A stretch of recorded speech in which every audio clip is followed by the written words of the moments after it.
Okay, 4 games of hoops in a Sunday night. 4 games in which the series was 2-1. 4 games in which the series is now 3-1 and essentially over. We're going to get into all 4 of them and much more. My name is Shlomo Stark, My name is Levi Jacob. and this is the NBA Daily Recap in 15 minutes or less.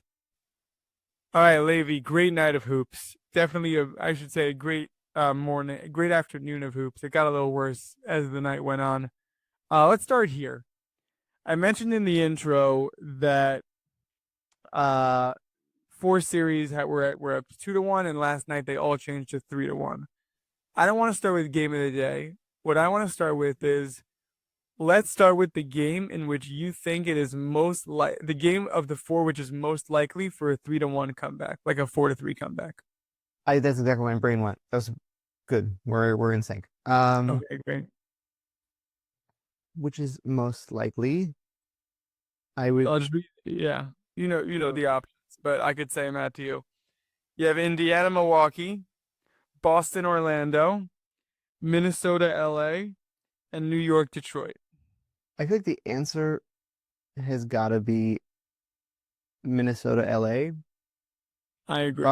But in watching the game last night, Minnesota would really have to fall out of their practice and discipline of what they're doing right now and their game plan, and LA would really have to like step up in so many different ways across like a lot of categories. Like Minnesota is playing such a physical game that the Lakers really can't handle right now. And you saw it last night, between calls and just overall fatigue on the court. But uh, Counter, yeah, counter. They only lost by 3. I know, but if you're watching, Even with everything you're saying, you know, listen, what do you want to say? Outplayed, outlast, outwit, whatever you want to say Minnesota did, it was a 3-point game. I just don't think that LeBron James could play all minutes of the second half, the next 3 games in a row. I don't know. We keep not thinking he could do things that he can do. I hear it. That wasn't English, and I apologize to our listeners. I just said we've all seen LeBron show. So I'm sorry to everyone.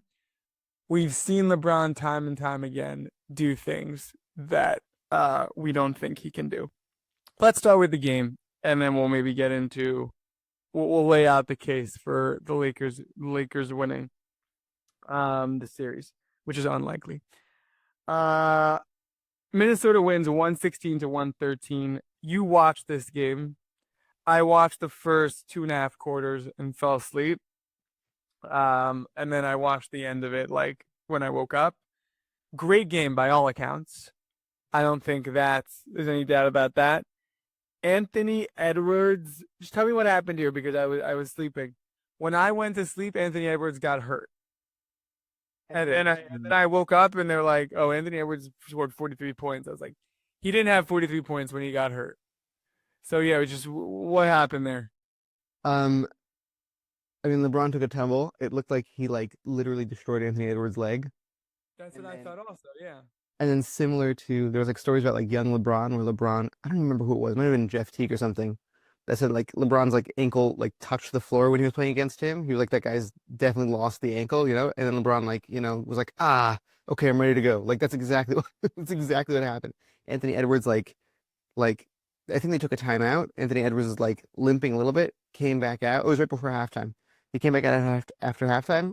He looked like he's never been healthier. It was crazy. And he like it was a such a competitive game. It was so much fun to watch. Yes, Luca and Anthony Edwards are like a really fun like when they go head to head because they're just such great scorers and so creative when scoring the basketball. Um, what just you I'm gonna ask you this: who is the best player in the series? As of right now, I think it's Anthony Edwards. It Ooh. it was really like they didn't really have much of an answer for him. And Luka and LeBron are really spread thin. Austin Reeves is like really struggling out there. They're playing very suffocating defense. Jaden McDaniels, I think I posted it last night also. He's played well enough through the first few games that he's able to just act as a decoy out there. So he doesn't even have to score so much, but they have to play close defense on him. Rudy Gobert is such a nuisance. He got into so many fights with so many players. He ended up elbowing, I think it was Reeves in the face. Like it was the Lakers really just they can't keep up, and they're really like they're struggling to maintain the defensive scheme. On offense, they're okay, even the open shots that their players are getting are like they're they're not able to convert on a lot of them, and the rebounding is terrible. The rebounding and everyone knew that the rebounding was bad, but like they got out rebounded. I think I saw like in the third quarter the Timberwolves already had 16 offensive boards. That's insane. Yeah, I saw you took to Twitter when to speak about not having Mark Williams. So I guess this is my next question, which will transition us into the next game. Who won the Towns trade? Um, Because Randall played well, yeah. and he's been playing well this series. DiVincenzo is like a good spark off the bench. He didn't play so well tonight, but like he's good defensively. He was making good reads. He was making good like he was like Mhm. fitting into the flow of the offense well. There was actually a crazy block by LeBron James where he actually saw that he made a great defensive read and he blocked they had a block by James call. Um but it's a good question. I was actually wondering that to myself is this Timberwolves team better than the Timberwolves team last year? Um Ultimately, Well, you could ask the same question about the Knicks. right. Right. Yeah, I think it goes both ways. I think part of it also though is because of how Anthony Edwards has progressed as a player. Mhm. I think the answer is that this is a like I think what is crazy is that I think this is a better team. I think that you have more I more I versatility, think more it's close a I think defense. it's a rare win-win. Yeah. Like both teams are happier. The one thing is the reason why I would give slight edge Minnesota right now is because I don't think Tibbs knows what to do with like he's got five good and this I'm transitioning into the next game. We won 94-93. I had four heart attacks during this game. Like it's just the same thing happens. End of the second half, basically the whole third quarter, our starters are tired. Which makes sense. They just played a full half. And we have no bench. No bench. The Knicks have no bench. And listen, they actually, I'm gonna take that back. They have a bench. Campaign and Deuce McBride and even Shamit to a degree. They've they've yes, they're worse than our starters, but every team's bench is worse than their starters. They're not worse than Sam Hauser. Okay? Sam Hauser gets minutes for the Celtics because they understand if you want Tatum and Brown to play well the entire game, they need to rest sometimes. And that will cost you Sam Hauser minutes. Thibodeau just doesn't think that way. And it's a real problem. And I believe that this is why the Knicks beat every team that they're better than, but cannot beat a team that is superior to them. Because that is superior to you, you need to beat them like strategically by, the minutes, the um, putting the guys out at the right time and things like that. Whereas, like, they can just beat a team they're better than talent wise because the sheer talent will win. But when you have to go another level of like, our guys are better than your guys. Now what are you gonna do? The Knicks just can't win those games. And I'm happy we beat Detroit. We barely won, but I don't see it going more than two rounds. Yeah, it's the characteristic of a Thibodeau offense to have a lead point of attack guard, and they kind of improvise the majority of the offense. And you saw it last night. Towns really stepped up, but a lot of the shots he kind of made for himself. Like there's not like a lot of motion in that offense at all. So you don't really get many easy shots, which is great if you have high shot makers, which they do. But by the end of the game, especially game before, their legs are like gone. They were able to still make the shots, but I think like we talked about this a few weeks ago. I I think they should just get somebody who they can bring off the bench, who can orchestrate an offense, who's really like um who it comes really naturally to. Like I'm very serious. Like I think TJ McConnell is like a great example of somebody who would be perfect, where it's just someone who's able to get the rest of the team involved, but is able to give you also a couple of minutes to just breathe, but can control an offense. Like it's just campaign is not doing it. It's not the answer. Yeah, TJ McConnell's a great example. They need like good bench guys, like a Pat Bev. Um, um, like they need the spark off the bench. Like you're right, it is hard with Deuce and Payne, but also is the Tibbs doesn't really give them the chance. Like whatever, it's tough. More about this game. Crazy ending, chaos, really really fun. Anyone who wants can take to Twitter or my WhatsApp status and see my live reaction. Okay, we're recording myself watching the Knicks game. The score is uh, they're up one with 11 seconds left. Cade missed it. No. Yes. Yes, we got the board. No, we don't have the board. No. No. Yes. Yes. Yes. We won. Yes. Yes. Oh, we won. We won. They want a foul. JB Bickerstaff's mad. We win. Knicks win. Knicks win. Um, Brunson got hurt and then got injected with like compound V and then came back and was just phenomenal again. Do you know what compound V is? Yeah.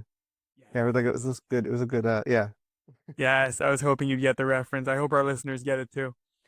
Um, I got that from Wobe. Shout out to Wobe. That was a good line. It's not even my own.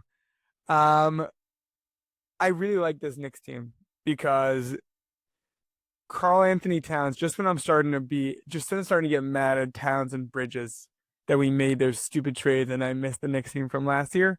Bridges hits these crazy threes and Towns hits like tough, tough shots. And I'm like, yeah, Brunson was the only guy who could hit these last year. And it is nice. Like, there's something about this Knicks team when like the bottom line is this five is better than almost any five in the league. When you go like our top five, like even OKC, 5 on 5 on paper, I think our five is better. OKC's way deeper and I think would crush us in a series. But the bottom line is like if it's close and it's our five against your five, we could beat any team. Yeah, I just I really, really hope that this team kind of lends itself to achieving something before everybody gets injured, really. And I know that's like a classic thing, but like Jalen Brunson should not have been potentially injured yesterday and then have gone back out there and they're like relying on him. Like I know that he probably also wanted to go out there, whatever. I don't know. Out there, we would have lost.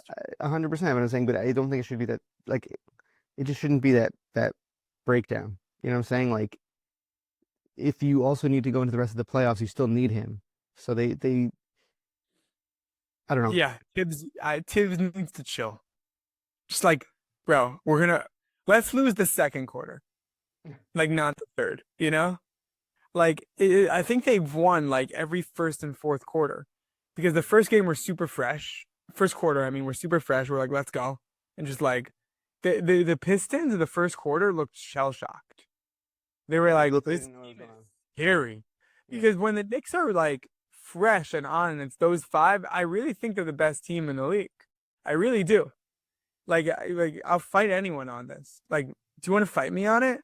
I'm kidding, but I'm like ready to go. Like I like that first quarter was phenomenal, and the fourth quarter was really good too. Um, they just can't close that. Whatever. Yeah. Tough. I know. Also, just a note. Just I know that we spoke. I think 2 days ago about how you love the physicality in the series. I get it. It was really intense.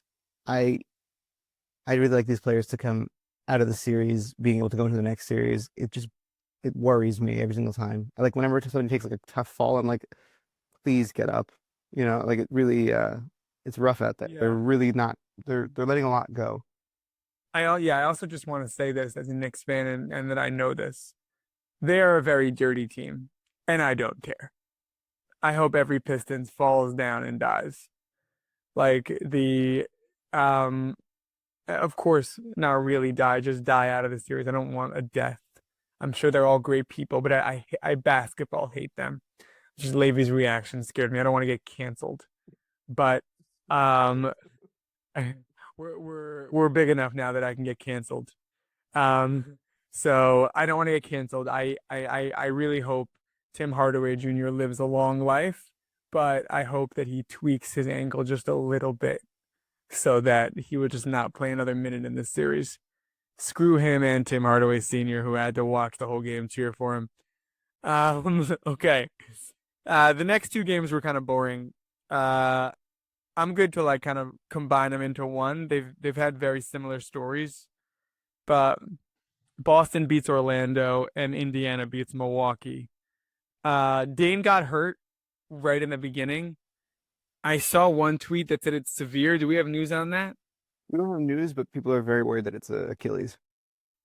Yeah, so this series is over. Um, I think the Bucks are over. There's literally no room to maneuver without it being that they trade Giannis for assets because there's no one they can't trade Dame.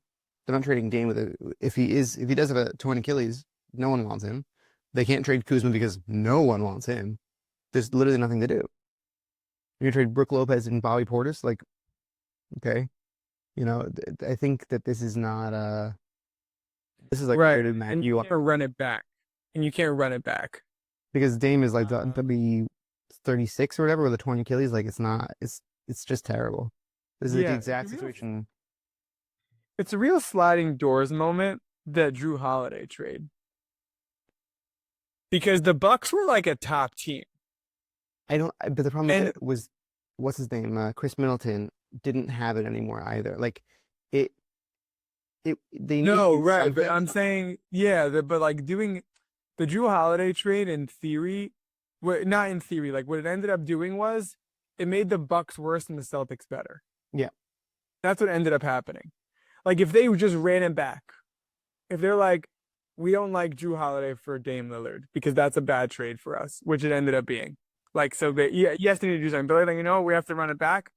What probably happens is the Celtics and Bucks have a competitive series, and whatever happens happens. But what ended up happening was it elevated Boston because yeah, I think if the Bucks realized that the Celtics would get Holiday from Portland, they don't make the trade. I think I think it was kind of surprising to most of the NBA that it happened in that quick succession. Like they traded for Dame, and then and then the Trailblazers like there's like almost like a deal immediately for what you call it for I will just say, um, in the Bill Simmons emergency pod reaction, he is a homer, but he immediately said, "If I'm the right. Celtics, I'm calling the Blazers right Right. now," and that is exactly what happened. Right. It was like So because of that, I wasn't shocked by it. I was like, "Oh, Bill Simmons said this would happen." no, I was like, even at that point, like I think that we were surprised that the trade happened initially, and then whatever doesn't make a I difference. was surprised by the Yeah. first trade, not the second trade. Yeah, the first trade was really surprising. Anyway, let's give props to the Pacers. I feel like we haven't done that enough on this pod. Actually, you do it a lot. I don't do it enough. Um, seven guys, no, eight guys scoring in double digits. Miles Turner, player of the game, 23 points, 9 of 13 shooting. But Halliburton had 17 and 15, 15 assists. Siakam was just solid, 5 of 10 shooting, 12 points. Like, this is a team that knows how to spread their minutes. Yeah. Like, I'm saying I'm going to read the starters' minutes. I'm just going to compare this to the Knicks, okay? This is how many minutes the starter played: 29, 24, 29, 33, 31. And the top three bench players were 21, 21, 22. The Knicks, the starters played um 40, 39, 43, 42, 38. And the top three bench players played 18, 9, and 7. Yeah. Yeah, this team reminds me of the Pacers team reminds me a little bit of those Rockets Mike D'Antoni teams. They just play with such pace and they have, good underrated defenders, but like they have good contributing bench pieces. And it's like very intelligent offense going on out there, but they're very quick. They're very quick and the Pacers really just can't keep up. Sorry, Yeah. just can't keep up. Yeah. There's those like Mike D'Antoni style team, double the offense, half the defense teams. Yeah. They're really fun in the playoffs, but never make it far because defense wins championships. Not to sound corny, but it just do. Yeah, no, 100%. I think also the other piece of it is I wanted to give a little bit of props to the Magic, who are like they're through three quarters. So let's transition. Okay, that's what yeah, it's fine. Let's say next. Next, well, you wanted to group them together. That's what I figured. It's fine. Oh, you're right. Look at you grouping them together. You're right. I forgot about that. I forgot I said that. All right, yeah, go give the Magic some props. 98 points. Tell us why the props for scoring less than quarters. It was through three quarters. It was a close game. It went close, but it was like much closer than it ended up being. The Celtics only outscored them by 5 in the fourth.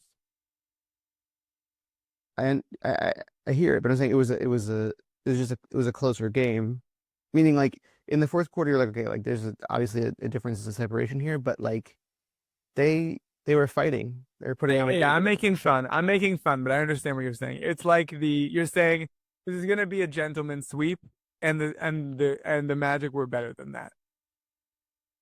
Like it's like when the Lakers were swept by the Nuggets. And there was like a conversation on like all the shows, like, was it a good sweep or a bad sweep? And half the people were like, no, every game was close. Like this could have gone either way. And half the people were like, the Lakers got swept. Call a spade a spade. Hey, is that the point you're trying to make? Yeah, it's like Miami Cavs right now. Like I'm saying, like they're putting on a good show, but that's it. It is what it is. Yeah. Okay, only 2 games tonight. So let's do predictions. Cleveland, Miami. I'm going to predict the sweep.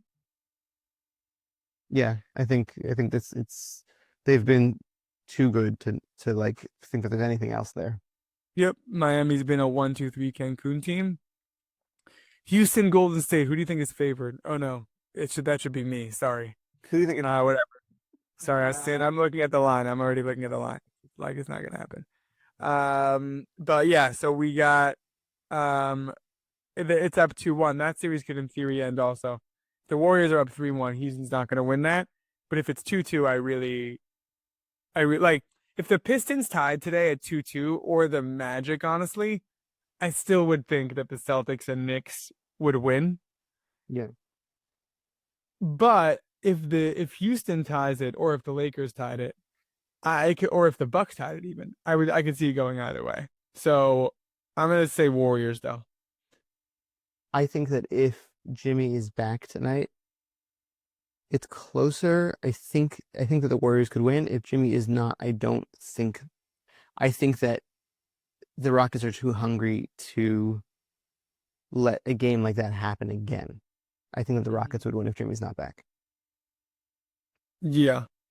And this winner of this matchup plays the winner of Lakers Minnesota. Yes, and I think Clippers or Nuggets play Thunder. Yeah. What's the matchup you're rooting for? I'm kind of sad it won't be Lakers Warriors. I don't know. Like I'm not so excited for Timberwolves Warriors. If it's Timberwolves Rockets, I feel like that's fun. That is a little more fun, but yeah, I guess we'll see. All right, that was the NBA Daily Recap in 15 minutes or less. I want to thank you, Levi, for co-hosting, for producing, for keeping me on check when I forgot that I combined the 2 games and didn't want to transition. You kept me in check, and I appreciate it. I want to thank the Knicks for winning that game last night, and I want to thank you for listening.